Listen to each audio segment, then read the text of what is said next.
பெங்களூரு உணவக குண்டுவெடிப்பில் தொடர்புடையதாக கருதப்படும் நபரின் சிசிடிவி காட்சி வெளியிடப்பட்டிருக்கிறது. அண்மை செய்தியாக பார்த்து வருகிறோம். இது தொடர்பான மேல் விவரங்களுடன் செய்தியாளர் முகிலன் இணைந்திருக்கிறார். முகிலன், இந்த சிசிடிவி காட்சியோட வேற என்ன தகவலை வெளியிட்டிருக்கிறாங்க?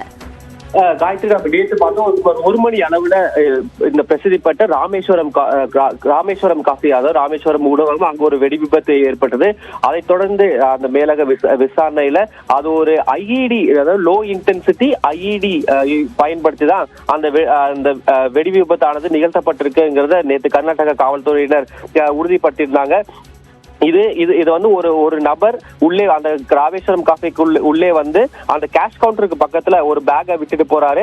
அந்த பேக் தான் வெடிச்சதுங்கிற தகவலும் அண்மையில வெளியாகி இருந்தது. இப்படி இருக்கக்கூடிய சூழ்நிலையில நேற்று கர்நாடக அரசானது 8 தனிப்படைகளை அமைத்து இந்த சம்பவத்தில் ஈடுபட்ட நபர் யார் என்பதை தேடி வந்தனர். அதே போல அந்த பகுதியில் இருக்கக்கூடிய சிசிடிவி கேமரா காட்சிகள் எல்லாம் வைத்து அந்த விசாரணையானது நடத்தப்பட்டு வந்தது.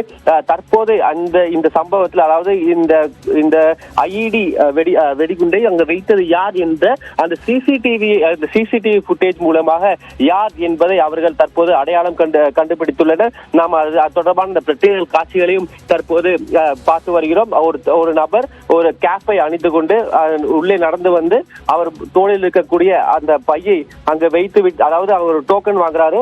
டோக்கன் வாங்கிட்டு அந்த பையன் அங்க வச்சுட்டு அந்த ஹோட்டல்ல இருந்து நடந்து போயிடுறாரு.